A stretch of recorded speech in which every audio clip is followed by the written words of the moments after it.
So several students have asked already, what made you want to choose this profession? And again, anyone can go, popcorn, everyone, just a few people, however you want to answer.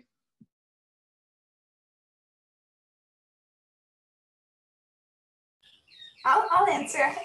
For me, it was kind of a meandering path that started with studying monkeys in my undergrad. And I just really loved being outside. I loved the forest, and I enjoyed doing research. But then just the further I got along in my studies and undergrad studies, I realized what I really wanted to study and work towards was conservation of the forests and different species habitats. So for me, it was a love of the forests and of communities, and really the belief that communities can live sustainably and take care of our earth. So working towards that is really fulfilling, and it looks very different on different days. But yeah, that's what got me into it.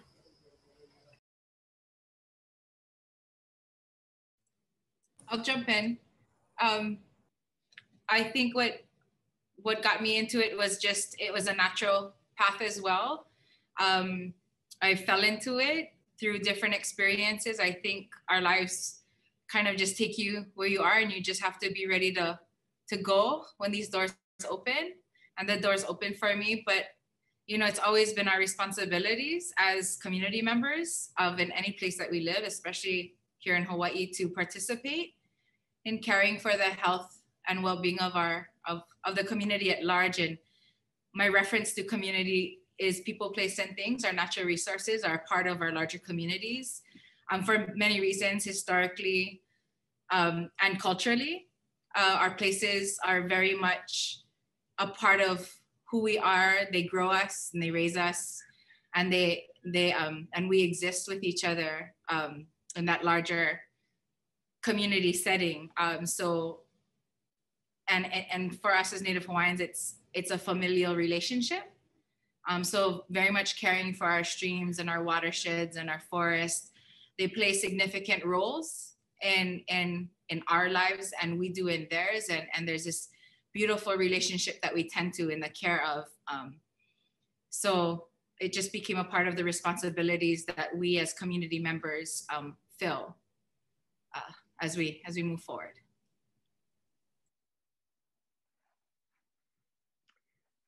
I'll jump in. I feel like the reason why I got into the work I do, it follows, I think, from Pilika. I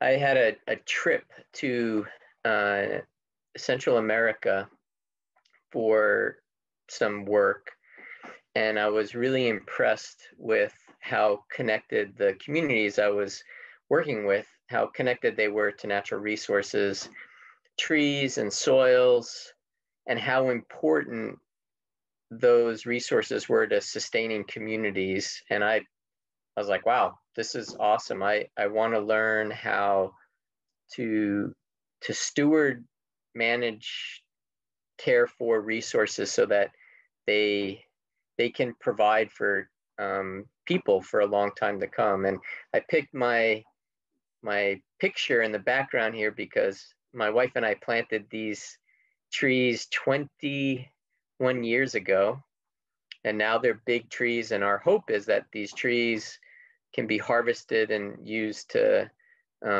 build furniture or provide wood for homes. And I just love this cycle of taking care of soil, planting trees, trying to be sustainable about harvesting, and then being able to use the result of your stewardship to, hold up different parts of your life. So yeah, I really appreciated what Pilika said, and I feel like that's one of the things that I really enjoy about my job. I'll just jump in real quick. I don't think I got to that realization that Pilika and Christian are talking about till much later in my life. But for me, it was almost like I didn't have a choice. I told you that I was born and raised in Appalachia, but the county I was raised in had one stoplight and a lot more white-tailed deer than it had people. And so I spent most of my youth outside, wandering around in the hills and the valleys of my parents' property. And I didn't have any friends that lived close to me. There's nobody my age other than my brother that lived close to me, and he went on a different path than I did. And so when I said that forest and plants were my first love, well, they were friends, right? That's who I spent my youth growing up with. And later on in high school and in college, I started to realize, what, you mean that I can actually get a job and continue to do these sorts of things? And following on what Pelika said, I had windows of opportunity, doors of opportunities that were open to me along the way. And I knew that I wanted to work with plants. I knew I wanted to work outside as much as possible. And so every time a door or a window was opened along that line, I just jumped through it to see what was on the other side.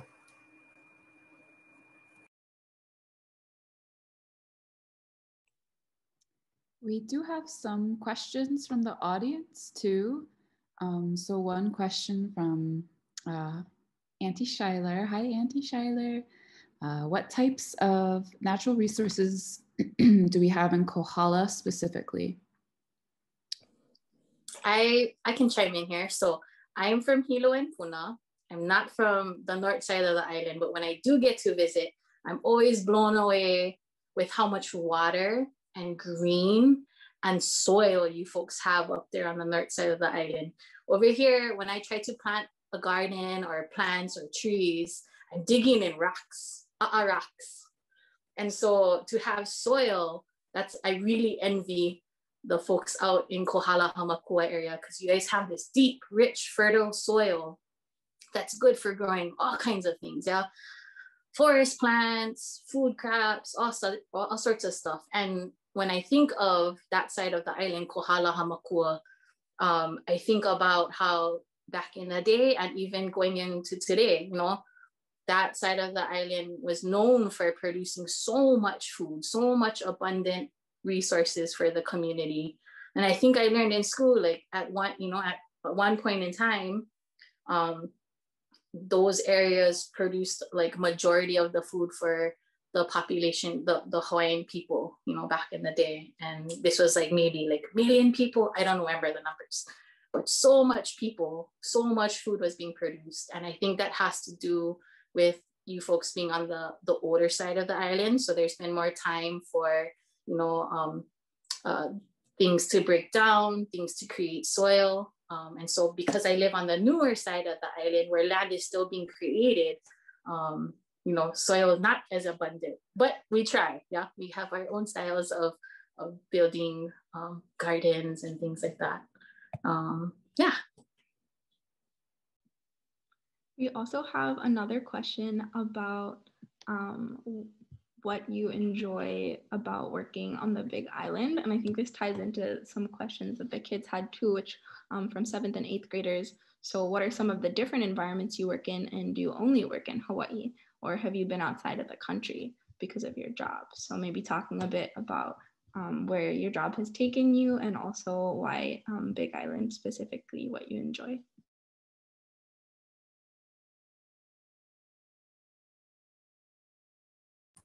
Start off. Okay, go for it.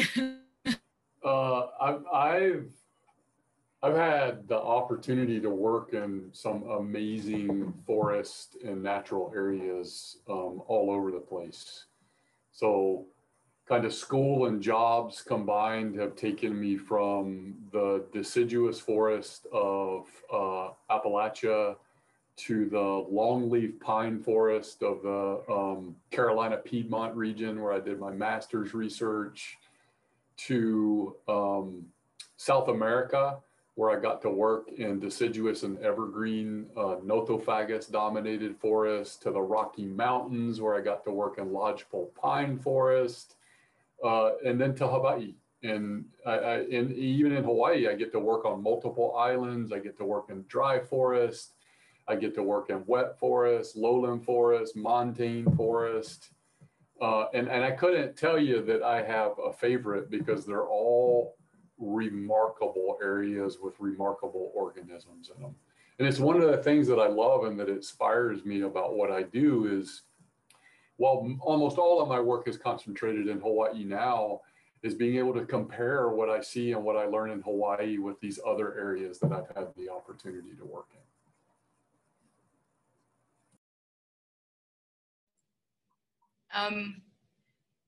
What do I enjoy about working on the Big Island and other places? You know, as Hawaii Island is such a unique island, it has so many different types of landscapes. You have some of the wettest forests, are fog forest up in Kohala at the top of where you guys are, to the driest place in Hawaii, which is Kaihai, which is where Kohala is as well. And you have snow there, and you have, so Hawaii Island's kind of really special. It has such a huge variety of landscapes all in one place. I always laugh about it when I go in other places where you can be in Waimea and Mauna Kea and be super cold, and 20 minutes later you can be really hot and you just go down the hill 20 minutes away. So it's really, really great, the diversity of being able to just see the landscapes, and that reflects in the people as well. There's this really great diverse communities that exist in Hawaii, and I think I really enjoy geeking out on the shoreline and going all over the place, but our community members, people included, are really great. Where work has taken me, I've been super lucky to be able to work on every single island in the main Hawaiian Islands, as well as go up into Papahanaumokuakea, work on the bottom basalt islands, so Nihoa, Mokumanamana, French Frigate Shoals, as well as up at Midway, and participate in the care of those islands as well, along with research. And then it's also taken me across the world as well, but mostly in the Pacific. So spending a lot of time in New Zealand with other indigenous communities, as well as the Cook Islands and Tahiti. And again, it's those doors and relationships. A lot of the work that we do, and I know everyone has their own story, we have two different resumes. We have a resume of academia, that's important, but we also have a resume of experience and relationships, and that is just as important. So I just wanted to throw that in there as we really encourage you to build your capacity in the academics. These experiences out there that are also a resume that you want to really build on, because they allow you to more doors to open, as well as to give you the experience needed to be successful in whatever you choose to do. And that has opened up my ability to work where I have. It's because we built both of those resumes. So pass it on to someone else. We have another really great question from the audience. How can we relate sustainability to natural resources?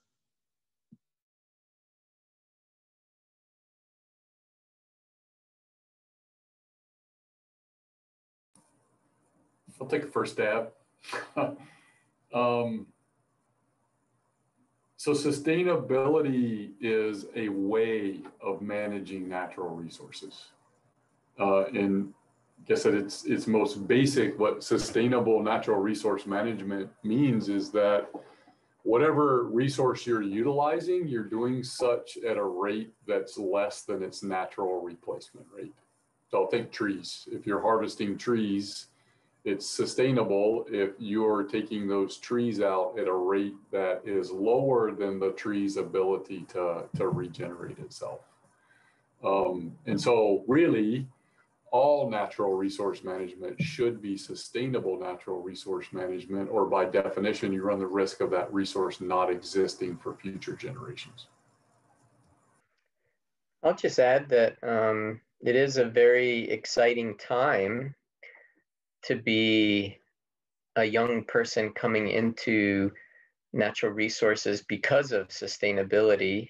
And I agree with the chat. I would also love to hear Pilika's mana'o on sustainability. So I'm going to keep it short and say this is a really exciting time for you all to be entering in the field, because sustainability is such a huge word and we don't exactly know what it means consistently across professions and professionals. So I'm going to turn it over to Pilika.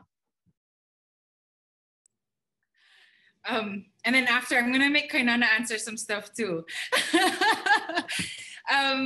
Okay, sustainability, especially with marine resources. It's hard to, where do I go with this? So sustainability, right? The ability to carry on in a healthy way and keep balance within our world. I think that's kind of where my brain wraps around it. And how do we maintain? And, you know, it's really, really interesting. I think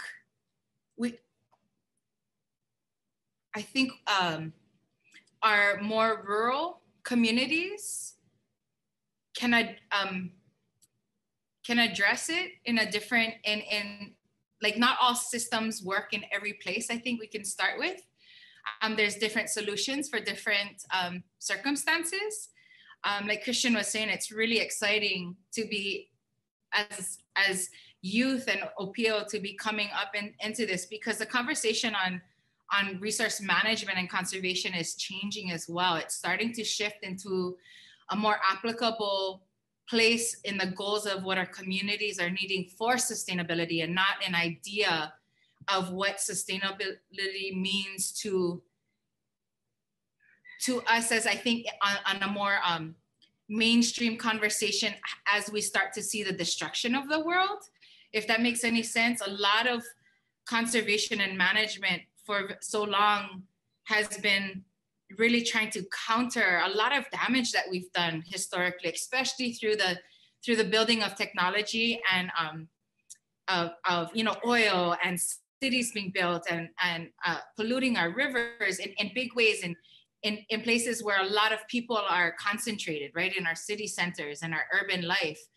And the solutions to counter that are really, really great to counter that. But in places like Kohala and Hilo and Ka'u and across our state, the circumstances aren't that far in the destruction of, or in the immediate danger of collapsing and being super unhealthy. So right now we're really shifting into this conservation conversation and management to now apply it to the circumstances of where Hawaii is now, and not so much on the New Yorks and the LAs of the world, where we're trying to take non-drinkable water and the really, really polluted areas or collapsed fisheries, and really just address it as, okay, we're in danger of maybe being in trouble, but we're not in trouble yet. So let's start talk about how do we maintain not getting into trouble, instead of just throwing management and conservation on a circumstance that is not in the state of what it was meant to address. Does that make sense?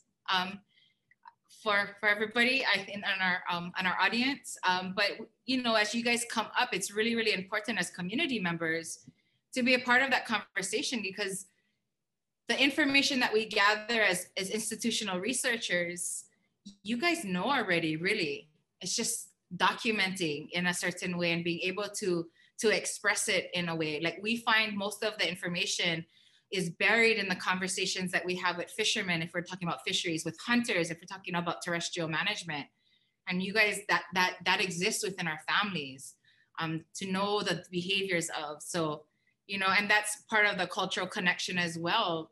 Our community members hold a lot of really valuable knowledge that we're trying to get you guys to share and to earn the trust, again, right, as researchers, to earn the trust of our communities, that we will use that information appropriately.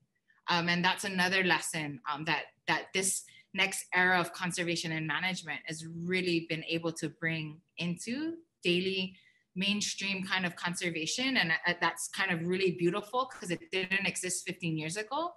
And I'm gonna stop there. Like, Kainana, you wanna add to that cultural connection, and what do you look at terrestrial sustainability? Yeah, so sustainability on the Mauka side of things, you know, I think I always grew up, you know, being taught, like, always leave things better than you found them, you know, take care of things that you care for, or even if you don't know about it, like, you know, take care of it because somebody cares about it. And so what does that look like in, you know, caring for forests and things? You know, on a small level, when I'm in the forest, to me, that means, like, not running wild through the forest and crashing through bushes or trampling on plants, but walking carefully, being mindful of how I'm in the forest, how I'm interacting with these things. And so when you think of sustainability, I guess, it's kind of that whole, like, how can we take care of our resources in a way that, like what Creighton had said earlier, right? That's here, we can use them now. We can engage with those resources, whether they're trees or plants that we're gathering from the forest for food or medicine or for hula, or whatever, or just being in the forest. How can we do that without impacting it so much that it's not the same for future generations? Yeah, that it's in a worse condition for future generations. And usually when I think about the word sustainability, I think about like farming, or people that have gardens and they're recycling, they're not being wasteful, they use what they have, or they don't go over their means, they stay within their means. And so that idea of like taking care of things so that it can feed you today, but it can also feed you tomorrow and in the future, I apply that to what we do in the forest. So as a hula person, sustainability translates for me in the forest as like, what are my actions going to be? How do I engage with this, this fern that I gather so that we can use it today, but, my hula siblings in the future years and their children and children's children will have that same resource, if not more abundant, more healthy. And they're still able to engage the same ways that we do today. Sustainability. Just add something real quick to the sort of what I've learned about cultural connections with the science. Because I'm not from Hawaii, but I spent a lot of time thinking about this in Hawaii as well as other places. I think that globally, you're going to get very, very little argument about the need for sustainable use of natural resources, right? The vast majority of people are on the same page. We have to manage our natural resources sustainably. Where the differences of opinion come in, and there's a lot of differences of opinion, is, okay, well, what does that look like? We recognize that we need to be sustainable, but how can we be sustainable? And so something that is really jumps out at me is that we can look to the past. We can nanaike kumu for how indigenous cultures were able to exist sustainably, right? If Hawaiians had not been sustainable for a couple of thousand years as a society, they would have gone extinct, because there's no container ships that could have come into the state to save them if they didn't have any food. And so one of the things that I see in common with Hawaiian culture and Hawaiian cosmology and other indigenous cultures worldwide is that one of the ways that sustainability becomes integrated into everyday life is that natural resources aren't viewed as something outside of human communities. Rather, they're viewed from a familial lens. That is, natural resources were members of the family, so to speak. And by holding them in the same reverence as you would your brother or your sister or your mother or your father or your aunties or your tutu, you're going to tend to take much, much better care of them than if you view them as simply a resource for me and for my society to utilize and to take advantage of.